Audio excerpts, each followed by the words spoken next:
Fortunately, Declan Rice is just having an absolute shocker of a year. If it was last year, you can't even throw him in the conversation this year. Yeah, I can't even lie. There should be no Declan Rice talk about in this episode at all. No. This is. I wanted to as an Arsenal fan, but golly. This more just Caicedo. Oh, go ahead, Nick. Before I. Yeah. I realize in the last couple weeks I've came off very strong as a Arsenal hater. I'm really not. I want to get on the record. My belief is that Declan Rice would be playing a lot better this year if Mikel could figure out what role he wants Declan Rice to play. I think that is the bigger issue than his performance, but continue. Now, can I say something about Caicedo real quick and why I picked him? So, two categories, okay, and these are to me the two most important categories. Big stats. Yeah, big stats guy over here. Okay, what's the role for me? Your CDM on the ball, to move the ball, to get the ball, to move the ball, to have good flow, right? So Caicedo scores in the 86th percentile for touches. You could argue that's not a direct stat, but he's getting on the ball a lot. He's moving the ball. And then the other most important, defensive action, he scores in the 92nd percentile. So there's 8% more players in the league in his position in all the main leagues that have more defensive actions than he does in that role. So, I mean, touches and defensive actions, he moves the ball and he gets stuck in. So it's good insight. That's my CDM. It's great insight, and I think even going off of that with Moises Caicedo, we saw that there was a player when he was at Brighton. We saw all the potential which warranted the $100 million move. Obviously, last season, it didn't look so great when he was at Chelsea. But for him to come back this season and now show again why he's one of the best defensive midfielders in the world, it's class. And now, on top of that, he's adding goals to the CDM role for him. There's the one where he chipped from half field, the volley against United. He's just showing himself again and again why he needed to have that move, why he needed to make that big move. And it's really just nice to see someone just have that arc story and come back to form. So nothing but praise for Caicedo this season from me. Yeah, I was going to say, it's like you said about last year, it was really bad, but you can tell as soon as there was a structure at the club and a little more stability, which this year I think there is with Maresca. I mean, it makes sense why Chelsea and Liverpool were beating the shit out of each other trying to buy him for the price tag that both of them were willing to pay. He's been unreal. I mean, I still look at him and think he plays soccer with black Air Force Ones on, but I mean, that's what you want in a six. You want somebody that's going to fly in the tackles and be a little reckless. But like you said, Jacob, I think on the ball is where he's made the biggest leap, and he's really kind of controlling the middle of the park for Chelsea. I will say when he plays with Lavia sitting next to him, it's a really, really solid base for a midfield. Okay. All right. Yeah. No more commentary on Caicedo. All in consensus. But let's see about the Caicedo is second unanimous. Unanimously in the team. Now, the other six, I don't think it's going to be unanimous. I really don't. Should be, though. I'm not going to say what I think. I'm going to hold off my thoughts to the end. Kenny, you can go first. I'm just going to say the name. I'll let you guys say your names, and then we can discuss. I went with Ryan Gravenberch.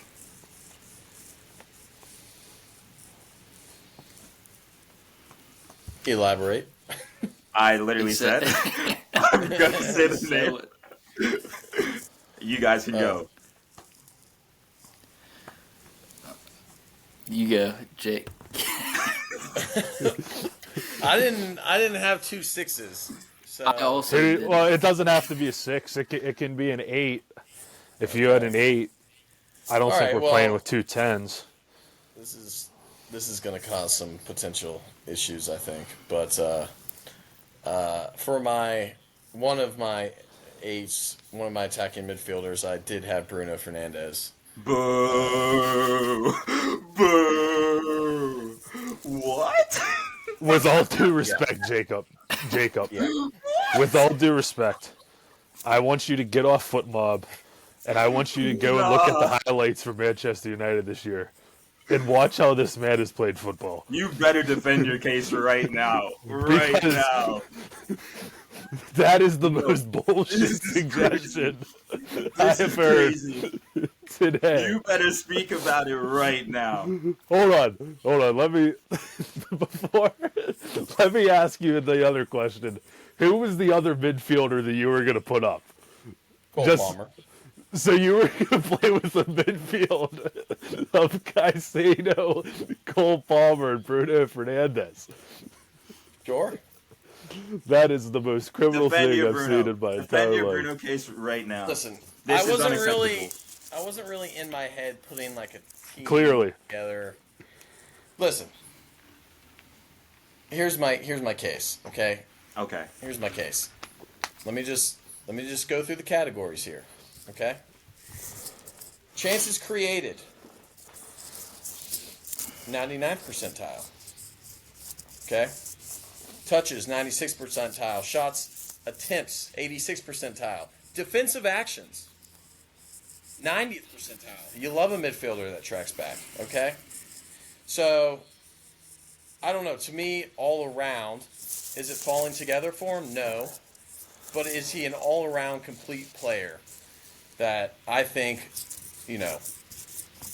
deserves some credit? Yes, I do.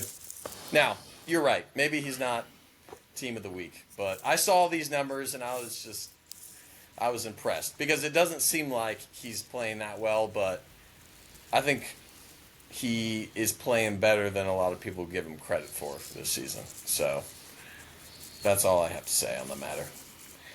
My midfielders, I don't know. I don't have the best takes, so. Mucky, as a midfielder of this pod, do you want to speak to this before me and Nick give our 2 cents? Well, I'll say, in terms of making United competitive, Fernandes is definitely very important to their squad. Now, is that my pick? No. I also had 2 attackers, though, because I like to see attacking football. And I'm realizing now that he may not even be an attacking midfielder. It's Brian Mbuemo for Brentford. He was listed as a midfielder, but then he was listed as a striker. No. I'm pretty sure he's a winger. I'm pretty sure he plays as a winger. And I have a winger too.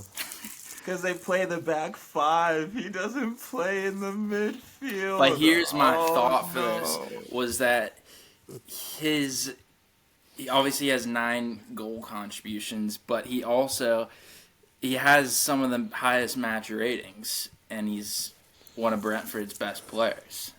Now, he's not a midfielder, so he can DNQ me from this, but... Okay. We will get to that name, I am sure, very shortly. Yeah. Bruno Fernandes is... Yeah, no. Look, it's a choice, to be fair. I mean, you went out on the shield and you did pick somebody. He has 5 goal contributions in 11 games for the most creative player on a team that is in, again, 14th.